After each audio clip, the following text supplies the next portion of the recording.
Хар баасан гараг буюу муу ёрын 13-ын тооны тухай түүх. Европ дахинд Григорийн тооллын 13-ны баасан гарагийг хамгийн азгүй муу ёр зүгэнсэн өдөр гэсэн ойлголт байдаг. Хаанаас гаралтай ийм ойлголт бий болсон тодорхойгүй. Зарим түүхчид үүнийг 19-р зууны сүүлчээр бий болсон гэж таамагладаг. Хамгийн анхны хар баасан гарагийн тухай Италийн хөгжмийн зохиолч Россинигийн намтарт дурддагдсан байдаг аж. Тэр 13-ны баасан гарагт нас барсан бөгөөд энэ өдөр нь муу ёрын өдөр байсан тухай бичиж үлдээжээ. Өөр нэг тайлбар нь Есүс Христийн домогтой холбоотой.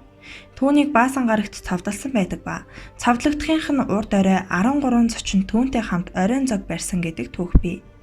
Энэ тухай өгүүлсэн сүүлчийн оройн зог гэдэг уран зураг байдаг. Бас нэг тайлбарт 1307 онд Францын хаан 13-ны баасан гарагийн орой сүмийн захиргаанд байдаг хэдэн зуун хөлөг баатрыг баривчлах тушаал өгснөөс үүдэлтэй гэх нь бий. Харин европчуудын хувьд энэ өдөр олон орны хүмүүс гэрээсээ гарахгүй, утсаа авахгүй, наймаа хийхгүй, гэрээ хилэлцээр байгуулахгүй, шинэ ажил эхлэх хол аян замд гарахгүй байхыг хичээдэг. Хэрв ямар нэгэн юм зайлшгүй хийх болвол мод руу 3 тогшиж зүүн мөрөн дээгүүрээ нулимдаг ажээ. 13-ны баасан гарагтай холбоотой сүсэгт 10 хүн дутмын нэг нь итгэдэг байна. Мөн дэлхийн 10 хүн дутмын нэг нь энэ өдрөөс айдаг гэж Российская газета сонинд бичжээ. Бусад баасан гарагуудаас 13-ны баасан гарагт хамгийн бага осол гардаг гэсэн статистикийн судалгаач гаргасан байдаг. Учир нь хүмүүс маш болгоомжтой байх юм уу? Аль эсвэл гэртээ байдагтай холбоотой аж. Галландад 13-ны баасан гарагт хүмүүс маш болгоомжтой машин барьдаг гэдгийг статистикийн тоо баримт харуулж байна. Сүүлийн 2 жилд Галландын даатгалын компаниуд баасан гарагт дунджаар 7800 осол хүлээж авсан бол 13-ны баасан гарагийнх дунджаар 7500 ээжээ. Мөн баасан гараг 13-нд тохиох явдал 400 жилд янз бүрийн сард тохиох бөгөөд түүнээс хойш давтагдаж эхэлдэг аж. Энэ 400 жилийн хугацаанд 13 гэсэн тоо 4800 удаа дайралтах бөгөөд баасан гарагт бусад гарагаас арай олон тохиодог байна. Ер нь 13-ын тоотой холбоо бүхий олон онол байдаг боловч түүнээс батлагдсан цөөн. Үүнээс хамгийн их дэлгэрсэн Есүс Христийн сүүлчийн шөнө буюу түүний 12 номын бурхантай холбоо бүхий домог бөгөөд энэ 13 үнээс заавал нэгэн золиослогдох басан явдал юм. Францад нэгэн сонин үйлчилгээ байдаг. Энэ нь 14 дахь зочин хэмээх үйлчилгээний байгууллага юм. Учир нь хэсэг нөхөд цуглаан хамт нэг оройг өнгөрөхөө шийдээд иртэл тэд 13-лаа болчихвол уг байгууллага руу уцтаж өөрсдийн хэрэгцээ сонирхолд зогтсон 14 дахь зочныг урьдаг ажээ. Англид найрын ширээний 13 дахь санал дээр хар хам хилэнгээр хийсэн хулгай нь эхлээд тавьдаг бөгөөд бүх зочдыг суусны дараа авч хайдаг заншилтай. Мөн Скандинавын орнуудад ч 13 гэсэн тоотой холбоо бүхий олон домог яриа байдаг. Эндхийн Валхалд болсон их найранд 12 бурхан хүрэлцэн иржээ. Локи бурхан энд нэмж ирснээр бурхтын тоо 13 болж тэдний хооронд ихээхэн хэрүү шууганд игдсэн бөгөөд үүний дунд бүхний хайртай Балдра бурхан ам өргөцсөн гэдэг. Дундад зууны үед үүссэн хөөцрийг чөтгөрийн тоглоом хэмээн нэрийддэг ажээ. Учир нь мөрийтэй тоглоомын явцад цөөхөн хүн баяжиж ихээхэн хувхааран хоосордог. Хөдөр нь гил, бундан, цэцэг, дөрвөлжин гэсэн 4 төрөл бөгөөд эдгээр нь тус бүр 13 ширхэг үзрөөс бүрддэг нь хачирхалтай.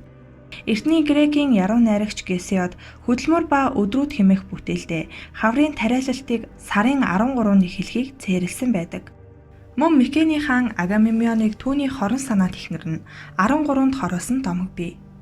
Эртний Вавилонд харин 12-ын тоог хамгийн сайн гэж үздэг байжээ. Тиймээс ч тоо судлалд 12-ын тоонд бүрэн бүтэн гэсэн утгыг илэрхийлдэг бөгөөд Олимпийн 12 бурхан, Израилийн 12 домог, Есүсийн 12 архад, Ша ислам шашны Мухаммедийн 12 залгамжлагч, Зурхайн 12 орд од гарагсын толлоор жилийг 12 сар, өдөр шөнийг 12 цагт хуваасан гэх яриа бий. Тиймээс орчлон ертөнцийн төгс сайхан бүхэн 12-ын тоотой салшгүй холбоотой байдаг. Европын зарим орны зочид буудал эмнэлгүүдэд 13 гэсэн дугаартай өрөө бараг байхгүй. Автомашин онгоц компьютерийн зарим үйлдвэрлэгчид тэдгээрийн загвар ангилалд 13-ын тоог оролцуулдаггүй байна. Мөн зарим улсын хурдны галт тэргэнд 13 дугаар вагон, их барилгуудад 13 дугаар давхар гэж байдаггүй. Нисэх онгоцонд ч гэсэн 13 гэсэн дугаартай эгнийг олох нь толгой иргэм өндөр байшингийн 13 дугаар давхрыг олохоос ч хэцүү гэлцдэг. 13-ын тоо баасан гарагийн тухай олон ч кино бүтээгдсэн байдаг. Үүнээс гадна хачин инээдтэй ч юм шиг юм их болдог аж. Америкийн нэгдсэн улсын Массачусетс мужийн нэг иргэн эхнэртэйгээ 12 жил ханилсныхаа дараа салж харин 13 дахь жил өнгөрсний хойно дахин ханилсан гэдэг. Хэтэрхий шүтлэгтэй тэр ир сар бүрийн 13-нд гэрээсээ ч гардаггүй бөгөөд захиалсан сонин сэтгүүлийнхээ 13 дугаар хуудсыг уншдаггүй байжээ. Ер нь 13-ын тоотой холбоо бүхий огт тайлагдашгүй онцгой мэт олон тохиолдолд гарсан байдаг. Ялангуяа хөгжмийн авгаа их зохиолч Рихард Вагнерийн хувьд энэ тоо асар их утга учир агуулдаг гэх нь бий. Рихард Вагнер болон Жорж Брак, Альберт Дюрер, Мэрилин Монро, Ингрид Бергман, Эдгар Аллан По нарын овог нэрийг латин үсгээр бичвэл бүгд 13 үсгээс бүрддэг ажээ. Хөгжмийн зохиолч Вагнер 1813 онд төрсөн бөгөөд тэрээр хожим 2 дугаар сарын 13-нд нас орсон юм. Байрет дахь түүний театр 8 дугаар сарын 13-нд нэгдсэн бөгөөд Вагнер амьдралынхаа туршид 13 дугаар бичсэн аж. Мөн түүний төрсөн оны тооны нийлбэр 13 байдаг. Тэрчлэн Вагнерийн уран бүтээлд ихээхэн нөлөө үзүүлсэн хэмээн тооцогддог. Веберийн эрхчлөөт харваач хэмээх дуурийн анхны тоглолт 10 сарын 13-нд болсон аж. Мөн Вагнерийн Тангейсер дуур Парист 1861 оны 3 дугаар сарын 13-нд анх тоглож, үзэгч олны ширүүн эсэргүүцэлтэй тулгаран түүнийг хааж байсан бол 1895 оны 5 дугаар сарын 13-нд мөн л Парист уг дуурийг тавьж болох зөвшөөрөл олгожээ. Тангейсер хэмээх энэхүү дуурай Вагнер 1944 оны 4 дугаар сарын 13-нд бичиж дуусгасан байдаг. Түүнээс гадна Вагнерийн найруулагчаар ажиллаж байсан Ригийн Төв театр 1837 оны 9 дугаар сарын 13-нд нэгдсэн гэдэг. Вагнер гадаадад 13 жил цагаачлсан бөгөөд Байретийг 9 дугаар сарын 13-нд орхин гарч Венецийг хамгийн сүүлчийн удаа 1883 оны 1 дугаар сарын 13-нд үзсэн байдаг. Тэрбээр Германд нэгдээд 13 жил болсны дараа нас оржээ. Мөн 13 гэсэн тооноос гадна 7 хоногийн баасан гарагийг тойрсон элдв яриа бас бий. Үүний үүсэл домог их эртнээс үүдэлтэй. Есүс Христийг баасан гарагт цовдлсон бөгөөд Адам Ева хоёр хэрүүлийн альмаа баасан гарагт хүртсэн гэлцдэг юм. Мөн Наполеон баасан гарагт дайтдаггүй байсан бол канцлер Бисмарк баасан гарагт ямар нэгэн гэрээ хэлэлцээрт гарын үсэг зурдаггүй байжээ. Америкийн нэгдсэн улсын ерөнхийлөгч Франклин Рузвельт энэ тооноос ихэд имээдэг байсан төдийгүй хизээч 13-ны өдөр айлчлал хийдэггүй байснаас гадна 13 хүнтэй уулзалтыг хэрхэвч зохиодоггүй байсан гин. Түүнчлэн Гөбөр мэтийн сууднууд уг тооноос болгоомжилдог байжээ. Вудро Мэлсон 13-ыг Азийнхаа тоо хэмээн ярих дуртай байжээ. Гэсэн ч амьдралынхаа замнал энэ үзлийг нь үгүйсгдэг. Тэрээр 1918 оны 12 дугаар сарын 13-ны өдөр Францад айлчилж найрамдлын гэрээ хийхээр хөдөлжээ.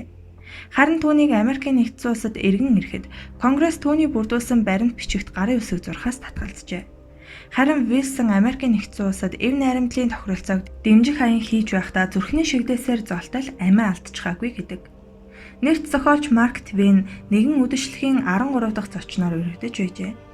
Найз нь түүнийг явуулахыг хүсээгүй боловч алдарт зохиолч маань үдэшлэгт очижээ. Харин дараа нь би тэгэхэд тунчиг их азгүйдсэн дээ.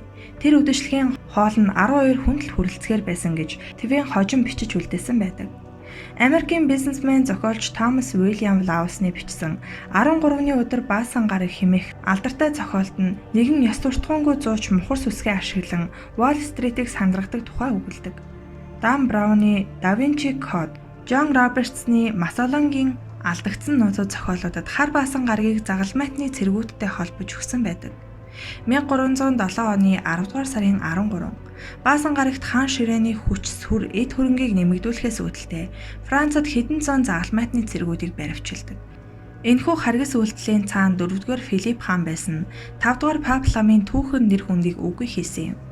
5-р Паплам Филиппийг хаан ширээнд зааснаас эхлэн хаан загалмайтны цэргүүдийг хил сэргээр цаазалж Франц нь Паплам болон сүмээс үл хамаарах болсон байна. Мэргэжилтнүүд энэхүү шин таамаглалд санал нэгддэг. Грек болон Испани хэлтэй улсуудад 13-ны баасан гарагийн оронд 13-ны мегмар гарагийг азгүй өдөр гэж үздэг. Мегмар гараг нь дайны бурхан Аресыг илэрхийлдэг. 4-р загалбайтны аян дайн 1204 оны 4-р сарын 13-ны мегмар гарагт Византийн эзэнт гүрний нийслэл хотыг сөнөөсөн. Энэхүү мегмар гарагийн мухар сүсэг бий болоход нөлөөлжээ.